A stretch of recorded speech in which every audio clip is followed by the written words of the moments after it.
Siang hari di suatu rumah sederhana di tengah gurun, terlihat ada keluarga bahagia sedang menyiapkan makan siang. Si anak bernama Ned. Pas baru mau doa makan, tiba-tiba terdengar suara ketukan pintu.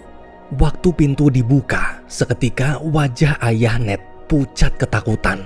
Ternyata yang datang adalah koboi perampok tersadis di Texas. Dengan santai, ketua koboi perampok bernama Rufus itu lalu duduk di meja makan. Kemudian menodongkan pistolnya ke arah Ned dan ibunya. Dari belakang, salah satu anak buah Rufus yang memiliki tato kalajengking di tangannya memegangi Ned. Sang ayah di situ terus memohon agar keluarganya dilepaskan. Namun tanpa rasa kasihan sedikit pun, Rufus langsung membunuh ayah dan ibu Ned di depan kedua matanya.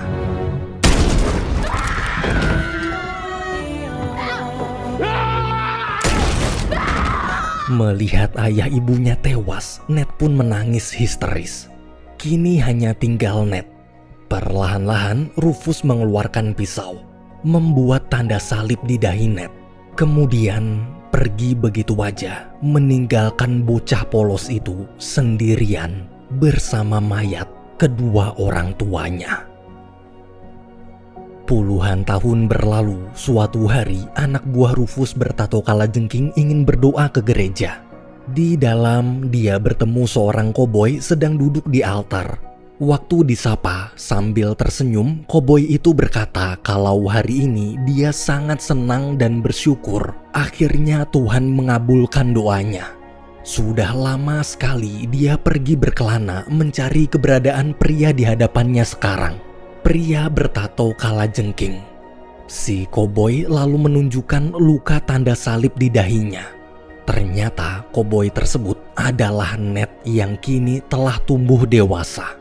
Sama seperti dulu, tanpa rasa kasihan sedikit pun, Ned langsung menembak anak buah Rufus itu hingga tewas.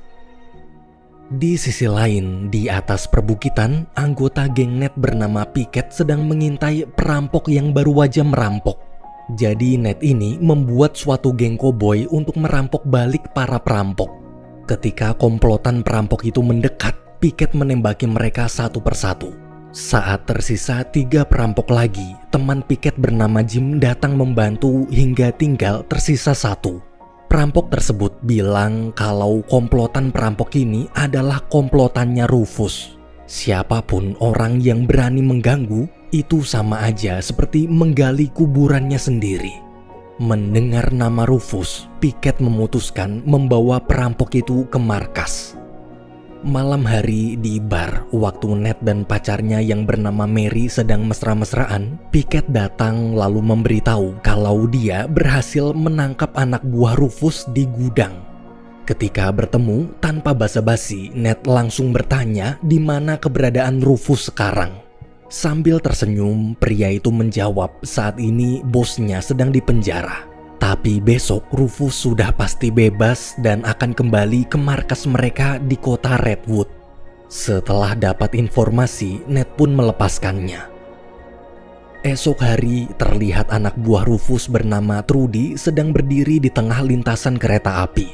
Tak lama kemudian kereta datang. Waktu masinis keluar, Trudy langsung menembaknya. Para anggota Rufus lain lalu masuk ke dalam gerbong. Di dalam, anak buah Rufus bernama Cherokee berhadapan dengan sheriff muda. Cherokee mengancam akan membunuh seluruh penumpang di kereta ini bila sheriff muda itu tak menurunkan senjata dan membiarkan mereka lewat. Karena cuma sendirian, si sheriff memilih menyerah. Cherokee kemudian menjadikannya sandera untuk bisa masuk ke gerbong tempat Rufus dikurung. Setelah berhasil masuk, bos koboi terkejam di Texas itu pun dibebaskan.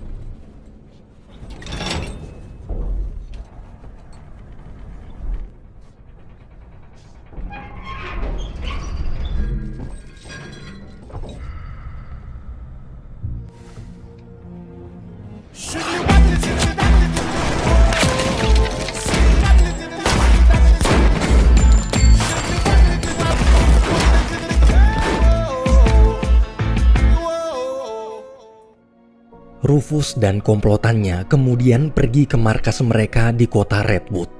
Kota Redwood ini dulunya dibangun oleh Rufus menggunakan uang hasil rampokan. Semenjak Rufus di penjara, dia menyerahkan kepemimpinan kota sementara pada anggotanya yang bernama Willie. Waktu Rufus ke bank untuk mengambil uang hasil rampokan anak buahnya kemarin, staf bank memberitahu kalau anak buah Rufus baru aja dirampok koboi-koboi misterius. Dan sekarang di bank ini sudah tak ada uang sama sekali. Rufus di situ bingung, bagaimana bisa tak ada uang padahal sebelum di penjara dia menyimpan uang $25.000 di sini. Rufus yang sadar ini semua pasti ulah Willie pun bergegas menemuinya. Saat bertemu dengan songong, Willie menjelaskan bahwa seluruh uang Rufus sudah dia habiskan. Bahkan dia juga berencana menjual kota Redwood pada orang kulit putih lalu mengusir orang-orang kulit hitam dari sini. Mendengar rencana pengkhianatan mantan anak buahnya itu, Rufus kesal kemudian menantang Willie by one 1 versus 1 pakai tangan kosong.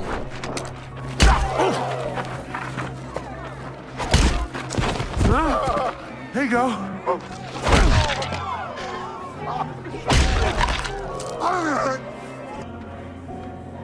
Willie kalah. Karena dulu Willie adalah mantan anak buahnya yang paling setia, Rufus memilih tak membunuhnya dan hanya menyuruh pergi dari kota ini. Malam hari di bar, Nat dihampiri seorang sheriff bernama Buzz. Dari kejauhan, rekan-rekan Ned mengawasi mereka mengobrol, tapi tiba-tiba Ned menyiram muka Buzz.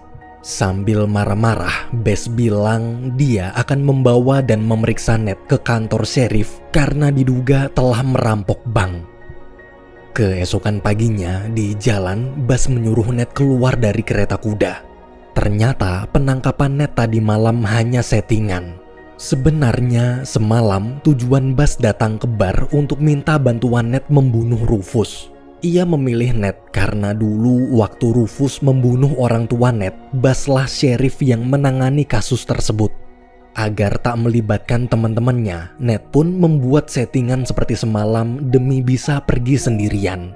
Namun saat mereka sedang mengobrol, dari arah hutan semua anggota geng Ned serta satu penjaga bar bernama Kavi datang. Dari semalam karena khawatir mereka mengikuti kereta kuda Buzz. Sebelum Ned menjelaskan, Piket bilang kalau dia sudah dengar semuanya. Apapun alasannya, pokoknya dia mau ikut. Bagaimanapun juga mereka adalah satu kelompok yang harus selalu bekerja bersama-sama. Lebih baik mati berjuang bersama daripada hidup tapi menyaksikan rekannya mati. Melihat tekad kuat itu, Ned akhirnya mengizinkan ikut. Di sisi lain, di kota Redwood, Trudy mengumumkan pada warga kalau kota ini sudah digadaikan Willie pada orang-orang kulit putih. Karena Rufus sedang tak punya uang untuk menebus kota ini, maka mulai sekarang seluruh warga wajib mengumpulkan dan membayar uang sebesar $50.000. Salah satu warga pun keberatan dan menolak perintah Trudy. Rufus yang marah lalu mendekati pria tersebut kemudian menembaknya di depan semua orang. Dengan santai, Rufus berkata dia tak peduli bagaimanapun caranya. Pokoknya dalam waktu 3 hari dari sekarang, uang $50.000 itu harus segera diserahkan atau keluarga mereka akan mati. Sementara itu, di dalam hutan, Willie dihadang geng Ned. Buzz yang tahu Willie adalah wali kota Redwood mencoba menggali informasi tentang Rufus. Willie di situ menasehati agar jangan ke kota Redwood dengan tangan kosong. Karena saat ini Rufus sedang butuh banyak uang untuk menyelamatkan kota. Jadi lebih baik salah satu anggota Ned menyamar pura-pura ingin membeli bar untuk mengalihkan perhatian, lalu memberi kode agar yang lain bisa menyusup masuk. Mendengar rencana barusan, Ned mengajak Willie bekerja sama. Malamnya sesuai rencana, Mary pergi ke kota Redwood untuk mengalihkan perhatian. Tapi saat bernegosiasi dengan Rufus, Mary malah keceplosan bilang tentang anak buah Rufus yang dirampok beberapa hari lalu. Rufus di situ merasa aneh kenapa Mary bisa tahu, padahal kabar perampokan komplotannya itu belum tersebar luas. Rufus yang tahu Mary pasti salah satu perampoknya pun terus mendesak dan memancing agar Mary mengakui perbuatannya. Tiba-tiba dari samping Trudy memukul kepala Mary. Esok hari ketika matahari mulai terbenam, Ned khawatir kenapa Mary belum juga kembali. Ia pun memutuskan menyusulnya. Di kota Redwood, melihat kedatangan Ned, Trudy berkata dia sudah tahu geng Ned lah yang merampok anak buah Rufus beberapa hari lalu. Jika Ned ingin Mary selamat, maka dia harus mengembalikan seluruh uang Rufus besok ditambah denda $10.000. Trudy tak peduli bagaimana cara Ned dapat uang. Bila sampai besok uang tersebut tak dibawa, maka Mary akan langsung dibunuh. Keesokan paginya, di hutan, geng Ned mulai menyusun rencana. Ned mengatakan hanya ada satu cara untuk mendapatkan uang sebesar itu, yaitu dengan merampok bank. Selama ini, gengnya sudah punya banyak pengalaman merampok, jadi mereka pasti bisa dengan mudah menyelesaikan misi perampokan ini. Ned kemudian memberikan Kavi sebuah bungkusan berisi pakaian wanita. Cewek tomboy itu harus dandan jadi cewek feminim, lalu pergi ke bank bersama Ned pura-pura ingin membuat rekening baru. Setelah persiapan selesai, rencana pun dimulai. Sesampainya di bank, Kavi berhasil masuk tanpa dicurigai. Di dalam, Kavi bilang pada pegawai bank kalau dia mau merampok. Bukannya takut, si pegawai bank malah ketawa nganggep Kavi cuma bercanda. Kavi yang kesal lalu ngeluarin pistolnya. Dari belakang, Ned muncul ngeluarin pistol juga. Awalnya Ned saling adu pistol lawan penjaga bank, tapi penjaga bank kalah mental dan nyerah. Setelah dapat uangnya, waktu ingin pergi, alarm bank berbunyi. Koboi-koboi jalanan pun keluar menembaki Ned. Beruntung piket membackup dan mereka semua akhirnya berhasil kabur. Di hutan, selesai menghitung uang, mereka kaget melihat Willy datang membawa banyak amunisi senjata. Willy di situ mengatakan bahwa tadi dia diam-diam mencurinya dari gudang persembunyian senjata Rufus. Kemudian setelah semua siap, misi penangkapan Rufus dan penyelamatan Mary dimulai. Bas datang seorang diri terlebih dahulu naik kereta kuda kosong pura-pura membawa uangnya. Dari bangunan pusat, Rufus sang koboi terkejam di Texas memantau setiap gerak-gerik Bas. Tak lama kemudian, Cherokee muncul menyambutnya. Waktu para anak buah Rufus lain mendekati kereta kuda, lalu Bas dan Cherokee jalan menjauh, mendadak kereta kuda tersebut meledak. Beberapa anak buah Rufus pun tewas. Bas mengatakan kalau ini hanya gertakan agar Rufus menepati janjinya melepaskan Mary. Dari kejauhan, Ned datang. Kedua bos itu pun saling bertatapan adu mental. Kavi lalu masuk membawa kereta kuda berisi uang perjanjian, sementara Piket menyusup ke atas bangunan. Karena tak ingin uangnya benar-benar diledakkan, Mary pun dilepaskan. Ketika ingin menghampiri Mary, Cherokee menodongkan pistolnya ke arah Ned. Dari belakang, Jim muncul balik menodong Cherokee. Situasi kini jadi sangat tegang. Cherokee kemudian menantang Jim duel 1 versus 1.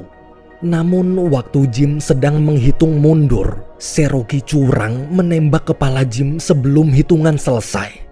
Melihat rekannya tewas, Piket langsung menembak bom di tumpukan uang puluhan ribu dolar Rufus hingga meledak, hangus terbakar.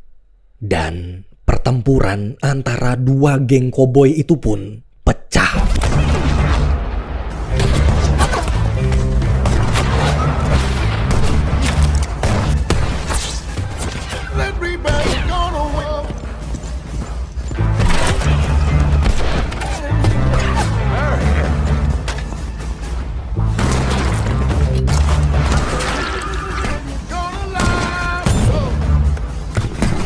Di tengah baku tembak, Mary mengejar Trudy yang kabur sampai masuk ke suatu bangunan. Setelah bertemu, Trudy menantang Mary by one.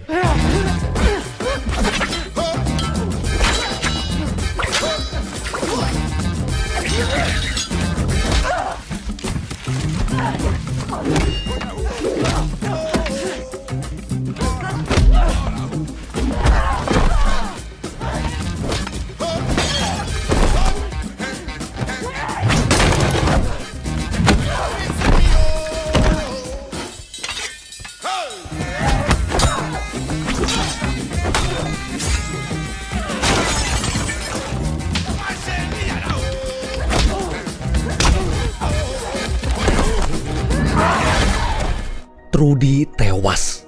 Di sisi lain, Buzz dan Ned masih berusaha melawan anak buah Rufus lain. Dalam pertempuran itu, bahu Ned tertembak. Beruntung waktu kepala Ned akan ditembak, Buzz mengheadshotnya duluan. Buzz lalu membawa Ned berlindung ke tempat aman. Dari belakang, para anak buah Rufus terus menembaki mereka. Di tengah gempuran tembakan itu, seketika Ned teringat masa lalunya. Masa lalu di saat Rufus membuat tanda salib di dahi Ned setelah membunuh kedua orang tuanya. Amarah Ned pun meledak. Ia nekat keluar kemudian menghabisi seluruh anak buah Rufus sendirian. Sementara itu, Willy berhasil menyusup dan bertemu Rufus. Rufus di situ mengatakan kalau dia menyesal telah membiarkan Willy, si pengkhianat, pergi dari kota ini hidup-hidup. Dengan dingin sebelum Willy bicara, Rufus langsung menembak bom di kantong Willy hingga meledak. Di tempat lain, Pickett dan Kavi masuk ke dalam bar. Waktu sedang mengatur rencana, mendadak Cherokee muncul menembak Pickett. Kavi yang marah melihat kelicikan Cherokee pun menyuruhnya berhenti berbuat licik dan bertarunglah seperti koboi sejati.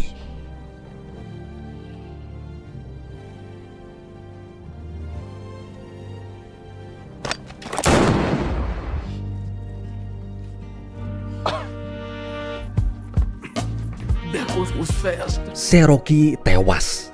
Kini hanya tinggal tersisa bos terakhir, yaitu Rufus. Ned memilih pergi menemui Rufus sendirian untuk balas dendam. Di dalam sambil menahan amarahnya, Ned bertanya apa Rufus masih ingat bagaimana wajah anak umur 10 tahun yang 20 tahun lalu ayah ibunya Rufus bantai di depan kedua matanya. Namun anehnya, Rufus justru bilang kalau dia iri. Dia iri kenapa ayah Ned sangat baik sedangkan ayahnya jahat. Rufus cerita dulu waktu dia masih kecil, ayahnya selalu menyiksanya habis-habisan. Hingga suatu hari ketika ayah Rufus sedang mabuk dan akan menghajarnya, sang ibu datang berusaha melindungi Rufus kecil. Tanpa rasa kasihan sedikit pun, ayah Rufus langsung menembak mati sang ibu, lalu kabur membawa semua harta di rumah, meninggalkan Rufus kecil sendirian bersama mayat ibunya. Semenjak kejadian itu, Rufus tumbuh menjadi seorang penjahat kejam penuh dendam seperti sekarang. Bertahun-tahun dia berkelana mencari keberadaan ayah brengsek itu, sampai akhirnya anak buahnya memberitahu jika ayah Rufus telah hidup bahagia di suatu rumah kecil di tengah gurun pasir bersama istri baru dan anak kecil bernama Ned. Alasan kenapa dulu Rufus membiarkan Ned hidup karena ayah mereka sama. Itu berarti Ned adalah adik kecilnya. Jika suatu hari nanti Rufus harus mati, maka dia ingin mati di tangan keluarganya sendiri, yaitu Ned. Mendengar cerita Rufus, Ned tak percaya. Sambil menangis, dia berkali-kali mengatakan kalau Rufus pasti sedang berbohong. Rufus lalu berteriak, jika Ned benar-benar membencinya, maka bunuhlah kakakmu ini sekarang juga.